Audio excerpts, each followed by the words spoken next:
প্ৰিয় ভিউৱাৰ্ছসকল, কুইজিং অসমলৈ পুনৰবাৰ মই বিশ্ব সকলোকে স্বাগতম জনাইছোঁ আৰু আজি লৈ আহিছোঁ আপোনালোকলৈ অন্যতম এটা গুৰুত্বপূৰ্ণ বিষয় current affairs.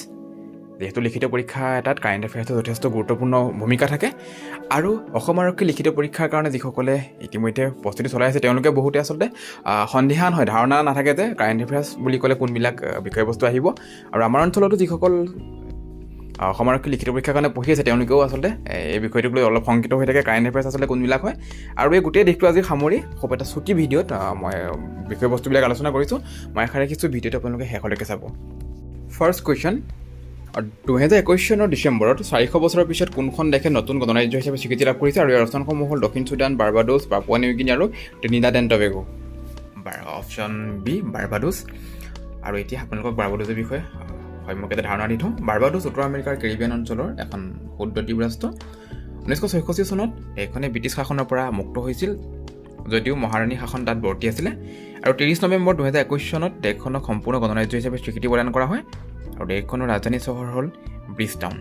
Exam point of ভিউৰ পৰা মষ্ট ইম্পৰ্টেণ্ট ইভেণ্ট হয় 2021 চনৰ কাৰণে, গতিকে কাৰেণ্ট এফেয়াৰ্ছৰ এই প্ৰশ্নটো হোৱাৰ যথেষ্ট সম্ভাৱনা আছে।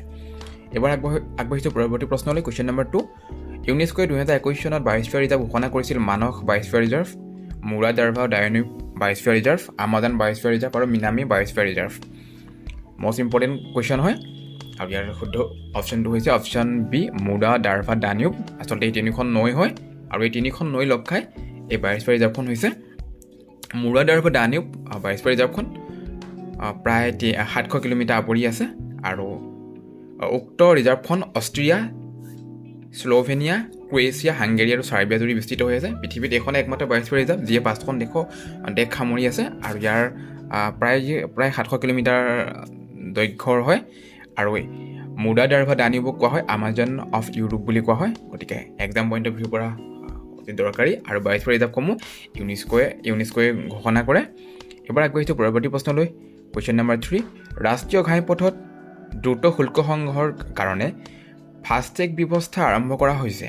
ফাষ্টেগ সেৱা আগবঢ়োৱা দেশৰ প্ৰথমটো বেংক হ'ল ICICI, SBI, HDFC আৰু PNB। আৰু ইয়াৰ শুদ্ধ অপশ্যনটো হৈছে ICICI, অপশ্যন এ। আৰু ফাষ্টেগ দেশৰ ঘাইপথৰ টোল পৰিশোধ কৰাৰ ধৰণ সলনি কৰিবলৈ ব্যৱহাৰ কৰা হৈছে আৰু এই গোটেই প্ৰক্ৰিয়াটোক আচলতে সহজ আৰু দ্ৰুত কৰি তুলিছে।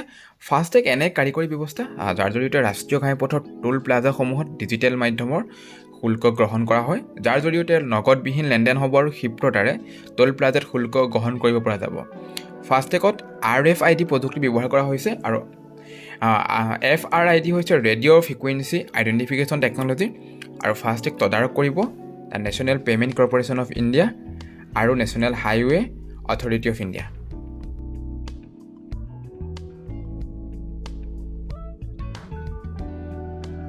এটা অনুৰোধ, যিসকলে এতিয়াও কুইজিং অসম ইউটিউব চেনেলটো ছাবস্ক্ৰাইব কৰা নাই, অনুগ্ৰহ কৰি তেওঁলোকে চেনেলটো ছাবস্ক্ৰাইব কৰিব।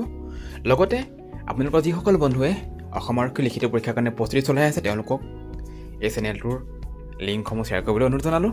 লগতে আমাৰ পূৰ্বৰ ভিডিঅ'ৰ লিংকসমূহ ডেছক্ৰিপশ্যন বক্সত শ্বেয়াৰ কৰা আছে, আপোনালোকে চাব পাৰিব।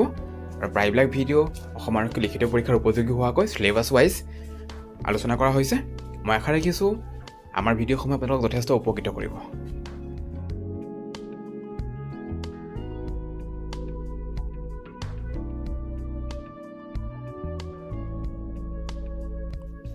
এবাৰ আগবাঢ়িছোঁ পৰৱৰ্তী প্ৰশ্নলৈ। Question number 4, carrying the fire and astronauts journey কোনজন মহাকাশচাৰীৰ আত্মজীৱনী?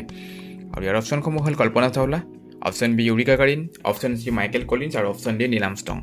আৰু ইয়াৰ ফাইনেল অপশ্যনটো হ'ল অপশ্যন চি মাইকেল কলিন্স। যিহেতু এইটো এটা কাৰেণ্ট এফেয়াৰ্ছৰ এটা ডাঙৰ ইভেণ্ট হয়, 2021ত মাইকেল কলিন্সৰ যিহেতু মৃত্যু হৈছে, গতিকে আৰু তেওঁ এই আত্মজীৱনীখন অহাৰ যথেষ্ট সম্ভাৱনা আছে। আৰু গোটেই তেওঁলোকৰ মিছনটোৰ বিষয়ে আপোনালোকে অৱগত, তথাপিও মই পুনৰবাৰ সোঁৱৰাই দিছোঁ। 1969 চনৰ 16 জুলাইত চন্দ্ৰপৃষ্ঠত ভৰি দিয়া নাছাৰ মহাকাশচাৰীসকলৰ অন্যতম আছিলে মাইকেল কলিন্স। আৰু তেওঁ 28 জুলাই 2021 চনত তেখেতৰ মৃত্যু হৈছিলে।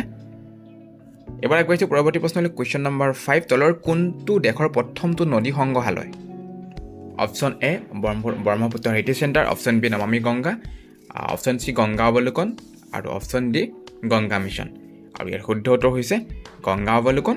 প্ৰধানমন্ত্ৰী মোদীয়ে উত্তৰাখণ্ডত নমামি গংগা কাৰ্যসূচীৰ অধীনত 6টা প্ৰকল্পৰ ভিতৰত গংগা অৱলোকন প্ৰকল্প উদ্বোধন কৰিছিলে আৰু গংগা অৱলোকন গংগা নদীৰ তাৎপৰ্যৰ ওপৰত আধাৰিত এটা সংগ্ৰহালয় গতিকে এইটো নেশ্যনেল নিউজ আছিলে 2021 চনৰ আৰু এক্সাম পইণ্ট অফ ভিউৰ পৰা খুব দৰকাৰী গতিকে আজি প্ৰশ্নকেইটা আচলতে গোটেইকেইটা কাৰেণ্ট এফেয়াৰ্ছৰ প্ৰশ্ন হয় আৰু যিকেইটা যথেষ্ট গুৰুত্বপূৰ্ণ আৰু এই গোটেই বস্তুকেইটা আচলতে পৰীক্ষাত হয়তো আহিবও পাৰে গতিকে মই সেইকাৰণে ভিডিঅ'টো প্ৰস্তুত কৰিছোঁ আৰু যিহেতু আমাৰ প্ৰায়বিলাক ভিউৱাৰ্ছে কাৰেণ্ট এফেয়াৰ্ছ বুলি ক'লে অলপ তেওঁলোক শংকিত হৈ ক'ৰ পৰা কেনেধৰণৰ বস্তু আহিব তেওঁলোকৰ বিশেষ ধাৰণা নাথাকে গতিকে মই আশা ৰাখিছোঁ ভিডিঅ'টো শেষলৈকে চাব নেক্সট কুৱেশ্যন নম্বৰ 6 2021 চনত 125 বছৰ সম্পূৰ্ণ হোৱা প্ৰবুদ্ধ ভাৰত নামৰ কাকতখন তলৰ কোনটো সংস্থাৰ মুখপত্ৰ আৰু ইয়াৰ অপশ্যনসমূহ হ'ল A Arya Samaj B Ramakrishna mission option C Prarthana Samaj option D ব্ৰাহ্ম সমাজ আৰু ইয়াৰ উত্তৰ হৈছে অপশ্যন বি ৰামকৃষ্ণ মিছন এখন প্ৰবুদ্ধ ভাৰত ৰামকৃষ্ণ মিছনৰ এখন মুখপত্ৰ আছিলে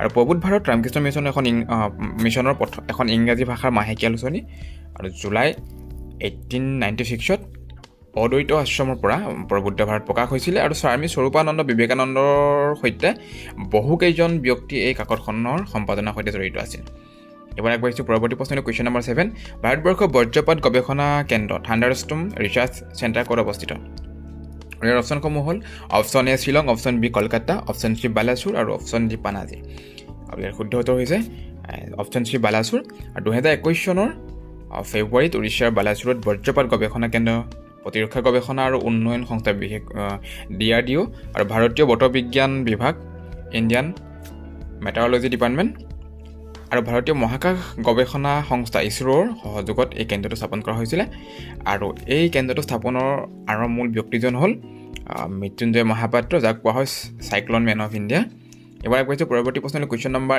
8 আৰু এইটো 2022 চনৰ এটা কাৰেণ্ট এফেয়াৰ্ছৰ প্ৰশ্ন হয় 73 সংখ্যক গণৰাজ্য দিৱসত অমৰজ্যোতি জোৱান তলৰ কোনটো স্মাৰকৰ সৈতে চামিল কৰা হৈছে আপোনালোকে ইতিমধ্যে অৱগত এইবাৰ 73 সংখ্যক গণৰাজ্য দিৱসত ভাৰতীয় যিটো অমৰ জোৱান জ্যোতি এইটো আচলতে বেলেগ এটা স্মাৰকৰ সৈতে চামিল কৰা হৈছে কোনটো হয় অপশ্যনসমূহ হ'ল ৰাজঘাট অপশ্যন বি ৰাষ্ট্ৰীয় সংগ্ৰহালয় অপশ্যন চি ৰাষ্ট্ৰীয় যুদ্ধ স্মাৰক আৰু ডি শ্বহীদ উদ্যান আৰু ইয়াৰ শুদ্ধ উত্তৰটো হৈছে অপশ্যন চি ৰাষ্ট্ৰীয় যুদ্ধ স্মাৰক আৰু এতিয়া অমৰজ্যোতি জোৱানৰ বিষয়ে আপোনালোকক থুলমূলকৈ দুআষাৰমান কথা কৈ থওঁ 50 বছৰ অন্তত দিল্লীৰ ইণ্ডিয়া গেটত থকা মৃত সৈনিকসকলৰ শ্ৰদ্ধাস্থলী অমৰজ্যোতি জোৱানক ৰাষ্ট্ৰীয় যুদ্ধ স্মাৰকৰ সৈতে চামিল কৰা হৈছে আৰু 1971 চনত ভাৰত পাকিস্তানৰ যুদ্ধত নিহত হোৱা ভাৰতীয় সৈনিকৰ স্মৃতিস্বৰূপে ইয়াক নিৰ্মাণ কৰা হৈছিল আৰু 1972 চনৰ 26 জানুৱাৰীত প্ৰাক্তন প্ৰধানমন্ত্ৰী ইন্দিৰা গান্ধীয়ে অমৰজ্যোতি জোৱান উদ্বোধন কৰিছিলে আৰু এতিয়াৰ পৰা অমৰজ্যোতি জোৱান